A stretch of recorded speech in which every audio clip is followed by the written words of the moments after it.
Welcome to Who the Fuck Are Arctic Monkeys, the podcast where we chat to interesting people about their favourite songs from the titular lads from High Green as well as much more.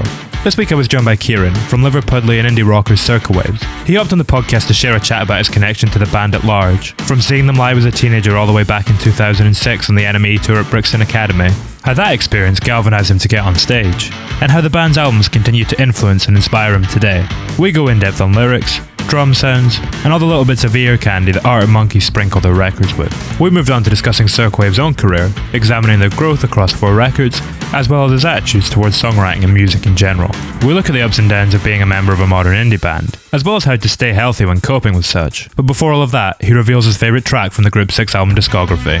Here's me and Kieran from Circa Waves, talking all things Arctic Monkeys.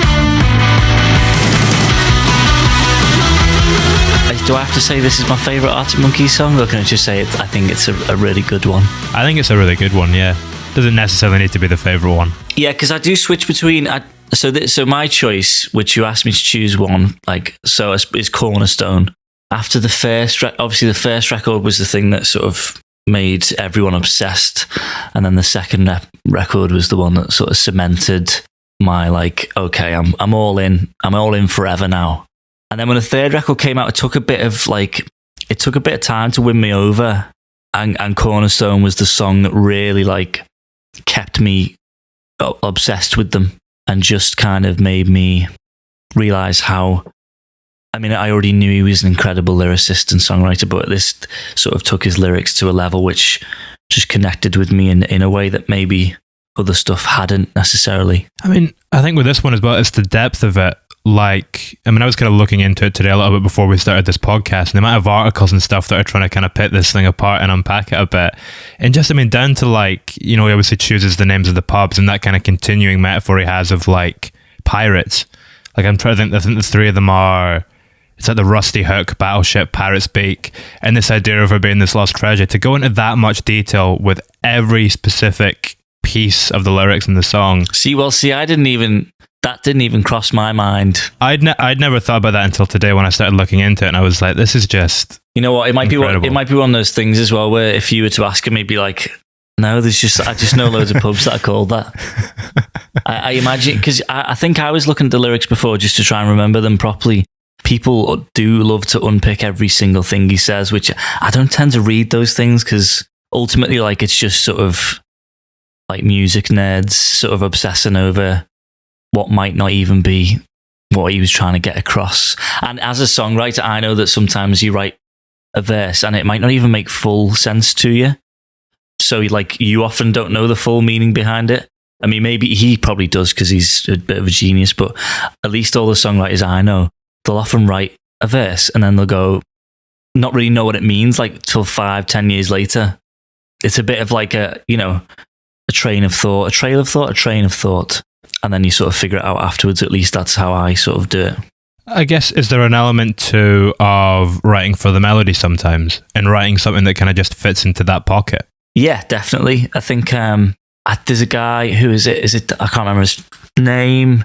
The guy from Semisonic who always talks about syllables and how important a syllable sings out. And it's the same with Noel Gallagher, So Sally Can Wait. That just sings amazing. But it doesn't mean anything. It means it's no one. It's not a universal connection to a woman called Sally. It's just something that everyone can sing really well, and sometimes that's what matters the most. But with this song, I suppose it's very much a lyric heavy tune, narrative driven track. Yeah. Narrative driven. What did I write down as my? And I elongated my lift home. I let her go the long way round. I smelt your scent on the seatbelt and kept my shortcuts to myself. And it's just ridiculous. You can't even imagine how you'd it's better than most poetry that I've ever read. And it seems more poetic than definitely the early records. And yet that humor's still there too. There's something kind of funny about that verse that you just read out also that kind of ties into the, something that could have gone on the first record too. Yeah. I wouldn't have the bottle to say I smelt your scent on the seat. I could smell you on the seatbelt. I think it's just so vivid and so you can imagine him sitting there, and that's what he's very, very good at. What else was the other thing I wrote? Oh yeah, I can't remember when this record came out, but I was very 2009. 2009. I don't know how old I was in 2009. Probably not as young as I wish. When he says, and she wrote it out in letraset, I remember like trying to find out what letraset meant for ages, and that was how much of a dweeb I was for the Arctic Monkeys and my lack of English knowledge. You know, he's like an indie writer who makes like young people try and get better at speaking, which is one of the things I'm not very good at. So I love that. You saw them, I think you'd noted this down previously as your favourite gig. You saw them back in 2006, right, on the NME Tour. I did, yeah. That was one of my favourite gigs. That was such a massive impression on me because I remember, I think the NME Tour that year was We Are Scientists, Mystery Jets, We Are Scientists, Arctic Monkeys, Maximo Park. And I remember, that's a cracking lineup. Such a good lineup.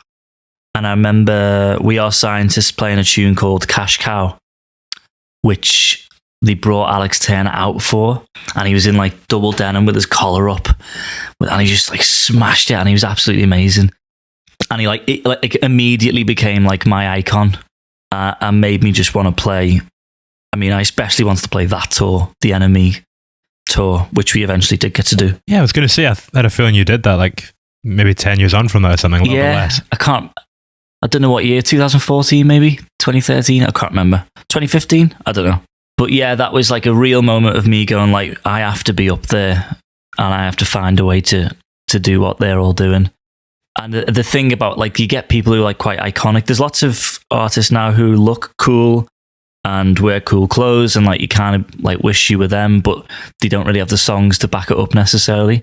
And I think the Arctic Monkeys and Alex Turner just had like that thing where all the young people wanted to be them, but they also had these massive songs which were just like, incredibly written. I think it's because the songs came first. Like, although we're sitting there, that they look cool, around, that's 2006, I guess. But if you look at the kind of pre-album shots and stuff on that first record, they're kind of just kids kicking about in their jeans. Like, there's no effort to kind of be something that they're not. It's only by the time you kind of get to AM and whatever, and he's got the slip back kind of 50s hair and the leather jackets and all that stuff that kind of turns him into that rock star. Maybe it's like the perception of cool. Like he looked very calm and he had his collar up and he was playing these tunes that were better than everyone else's tunes. Like I think they were third on the lineup of that, and they just blew everyone away. Like the songs were just better than everyone else's. So maybe I was just thinking he was cool because his songs were cool. I don't know. That's mental being them third on that lineup. I know. I think, that must have been pre-debut album. I guess, yeah, it must have been. Yeah, I don't know exactly where they were in the release schedule, but everyone had all the demos and, like Choo Choo and trying to remember all those old... Was it Beneath the Boardwalk or something it was called, that kind of tape? Yeah, but there was so many. I remember we used to pass them like round to each other on CDs back in the day, and like, I think Mike Crossy did all those demos because he used to do it in Motor Museum, which was down on Lark Lane by not far away from where I live. They had this weird Liverpool connection, and then I think Mike Crossy for some reason didn't end up doing the first record. Then it ended up being Jim Abyss. But I love those first demos. I sort of felt like the first record lost a little bit of that vibrancy that they had. Do you think that's just partially too because you forged a connection to them initially based on the kind of roughness of that sound? Yeah, probably. I mean, there's a thing in the industry called demoitis where you'll like make a demo and of like a good tune, and you'll send it around to your management, your A&R and the band, and everyone will be like, yeah, this is a great song, we love it. And then you go and record it with a top rated producer, costs $7,000, and everyone's like, it's not as good as the demo. And that happens constantly. When that happens, who do you show it to kind of validate it then? Or kind of get a new perspective on it if you can't then show it to your management because they've already got that kind of demoitis kicking about? That's a good point. I don't know. Often, you'll probably show someone both versions, someone who's not seen either of them and see what they think. I know we in our, when we were signed to a major record label and there's loads of money floating about, we'd record like different versions with different big producers and see which one was the best, and like just like tiny things that you wouldn't think make. I think we recorded our song Fossils like 5 times.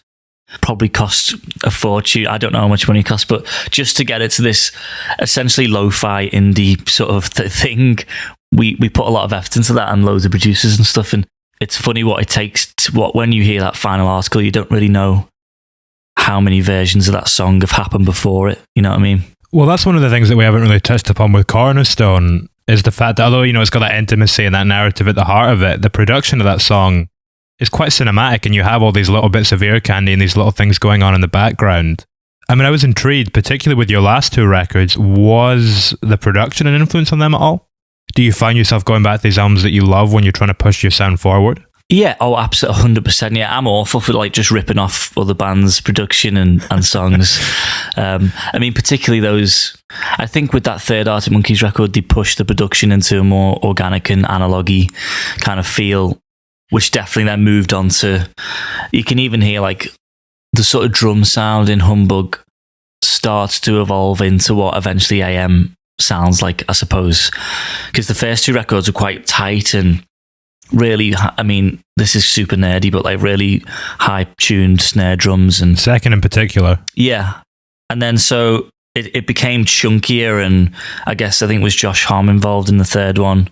And I mean, it's definitely the AM drum sound is something that I've tried to reproduce tons of times on our records. I think on our second record and third record and fourth record, I was like, let's get the Are You Mine drum sound is so ridiculous, which I've tried to emulate that a lot. It's interesting too, because both Humbug and Circa Waves, they often get overlooked maybe sometimes, and yet we come back to them in conversations like this as these important records where we can see the seeds being sowed and kind of see how important they are in the trajectory of AM at large and where they go from there.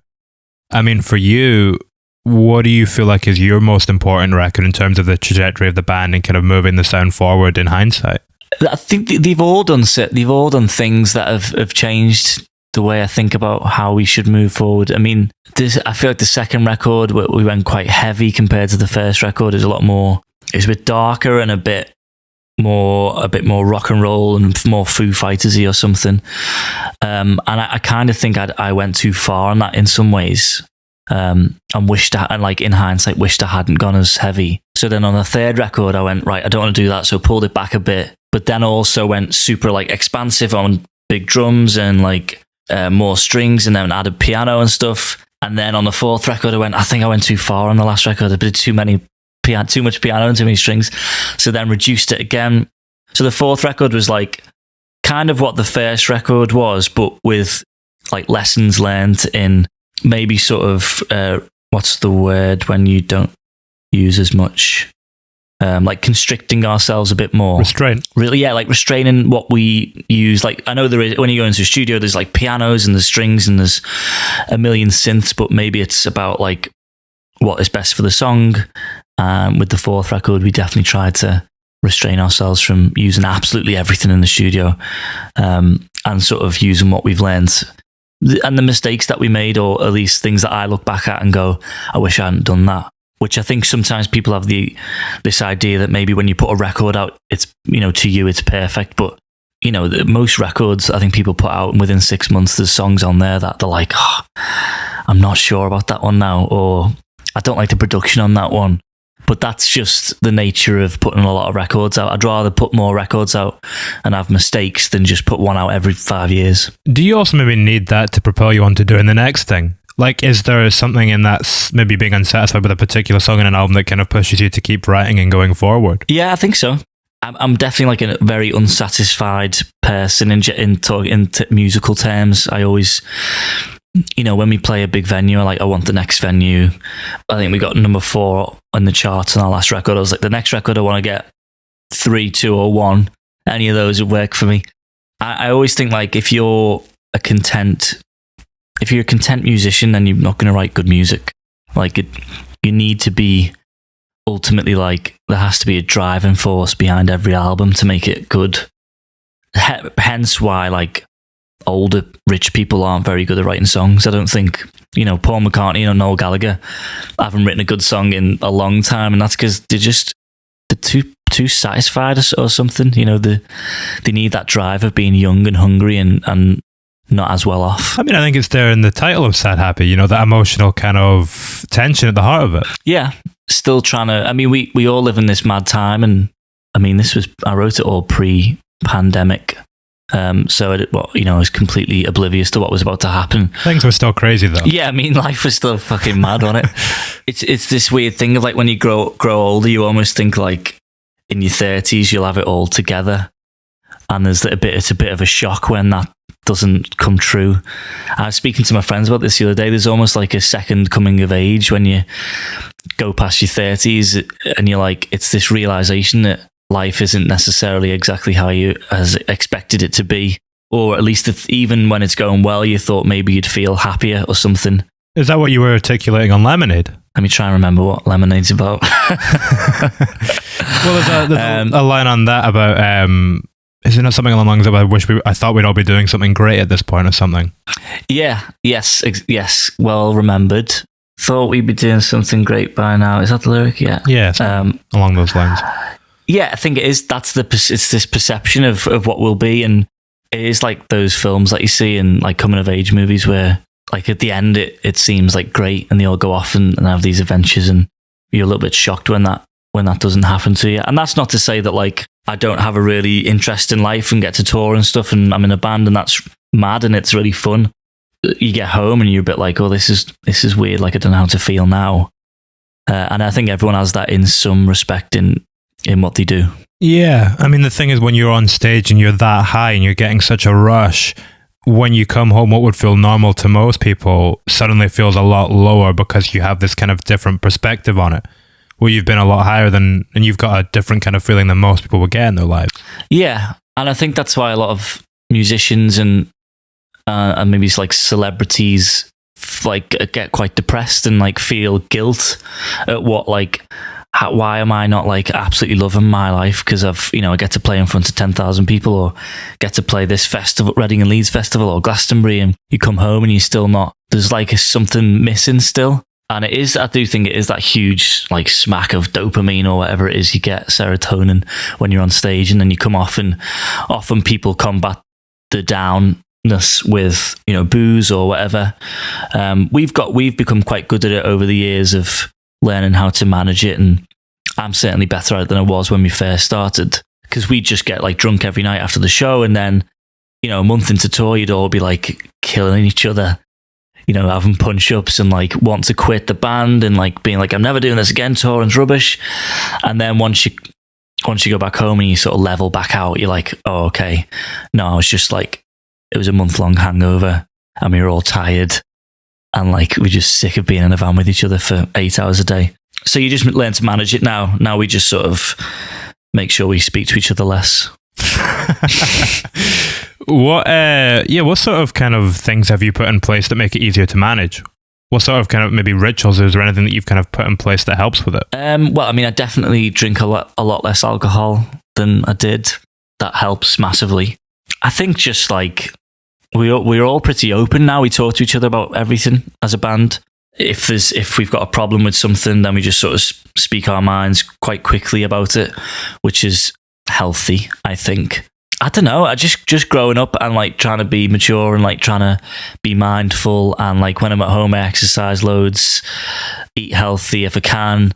I've got a really good, like I've got a kid, which makes me happy. I've got my wife who makes me happy. So I feel extremely lucky, and I think everyone's learning how to practice those mindful things now, and all those Headspace apps and things help with affirming that your life is good. It sounds like you've got quite a lot of stability at home, when the road can be quite an uneven place. You said it. That's a much more precise way of saying it than I can. My language has deteriorated over 2 years, so I can't really articulate anything anymore. It's interesting because, I've seen interviews with Arctic Monkeys too, where they kind of speak on the same thing about, putting those things in place and making sure that you're checking in with each other to kind of maintain that strong relationship within the band. Would you ever have conversations like this with other groups about this sort of thing? Yeah, I mean, I've spoke to different bands about it over time. With us being like almost an older band now, in our it's gone so quickly, like these 4 albums, and now I'm writing with other artists, sort of, and we do have those conversations about how to deal with some of the artists I work with are like 18 years old and going off on tour and drinking as much booze as you want, and there's sort of the trappings that come with tour and this illusion that everyone loves you all of a sudden because you've got followers on Instagram and thousands of people clapping for you. But it's kind of, you need a bit of a mental structure. Otherwise, when you come off stage, you'll just sort of fall apart a little bit. So I've definitely spoken to certain artists about it if they're sort of talking about. I don't like walk in and go, "Hey man, let me tell you about life." I sort of, if someone's asking me a question about it, I'm happy to give any sort of advice I can. Whether it's good advice, I don't know. I certainly have more experience than some people now, so I suppose that gives me a little bit of knowledge on how to look after yourself a bit better. You mentioned earlier on that, you can be quite unsatisfied musically, like what you were saying, and how that can kind of drive you forward. Was that something the version of you had all the way back in 2006 when you were at that Art of Monkey show? Were you always driven in that way from a young age? I think I'm really obsessed with making music, so I don't know whether that's rooted in like not quite writing the song that I want to write or something. Like I would say my unsatisfaction more comes from now, like writing a song which I think's amazing, and then you release it and then it doesn't quite do what you'd hoped. That's where my probably unsatisfaction comes from musically now. And then you put some songs out and they do better than the song that you thought was amazing. And you're like, how has this happened? I don't get it. And part of like, I suppose being more mature and doing this for longer is not trying to understand why that happens. You'll never know necessarily why a song does better than other songs. I mean, I remember on our first record that we did, I used to send a bunch of songs back and forth to my A&R man at the time. And there's like songs like Fossils that we did, Stuck in My Teeth, and then T-Shirt Weather, which was just in amongst these songs I was sending back and forward. And he like rang me straight away and was like, "This is amazing. We need to record and release this." And I was a bit like, "What? It's the same as all the other ones I've been sending you. It's just another song. Why are you so excited?" And then we released it and it's become our biggest song. And I didn't realise at all at the time. I just thought it was similar to all the other tunes. So I've started to realise that I have no idea about my own music. And I have no idea how people are going to respond to it. I just have to trust that the process will work eventually. If you keep putting music out, people will connect with certain ones, and that's good. As long as I like the songs I'm releasing, then I may as well just keep putting stuff out. That's also what maybe gives that song its kind of youthful energy, though. That carefreeness about it. Yeah. The fact that you weren't aware of it and you were kind of just going with the flow and continuing to write. Yeah, well, see, this is the problem, isn't it? Because when you really want something, it's not carefree anymore, is it? It becomes sort of considered, and the kids know that. They can hear it. But the subject matter changes with that. You've touched upon deeper topics. That album's very carefree, the first one, but then since then, with each record, you've kind of gone into deeper things. Yes. Yeah, definitely. Yeah, I tried to keep... I do enjoy writing sort of up-tempo, upbeat music, but then there's a track called Sad Happy on the album Sad Happy, which feels like an up-tempo song, but is ultimately about dissatisfaction with how things are going and stuff. And even T-Shirt Weather's like, it's about how you think in your head, like all summers used to be these beautiful, summery, amazing, grass is green things, and in reality, we don't have that many hot summers in England. It's not usually T-shirt weather. We get a handful of days. Yeah, so it's the idea like rose-tinted glasses sort of thing. So I've always enjoyed songs where they feel upbeat, but actually lyrically they're a little bit miserable, which I think like MGMT and stuff do really well. Yeah, definitely. I mean, you have that line on Stuck in My Teeth too. It's like literally too young with not enough time. Yeah. But you were always seemed very aware of the way that you were going to look back on this moment in years to come. Yeah. Yeah, a lot of that first record, the lyrics were just written. I mean, I really didn't think about lyrics at all until, a couple of albums ago. So they were very, sort of just written, demoed, and then I didn't think about them. And it's only looking back on them that they're starting to make a little bit of sense now. But then sometimes they're not making any sense at all, to be honest. Those are maybe the ones that you wrote just to fill in the melody. Like what we were saying at the beginning of this chat. There's a song called Young Chasers on Young Chasers where the opening lyric is not much as such, not much of a problem. And that makes absolutely no sense. And to this day, sounds good in the moment, though. It sounds good. It sounds good with the melody, and people love to sing it, and sometimes that's all that matters.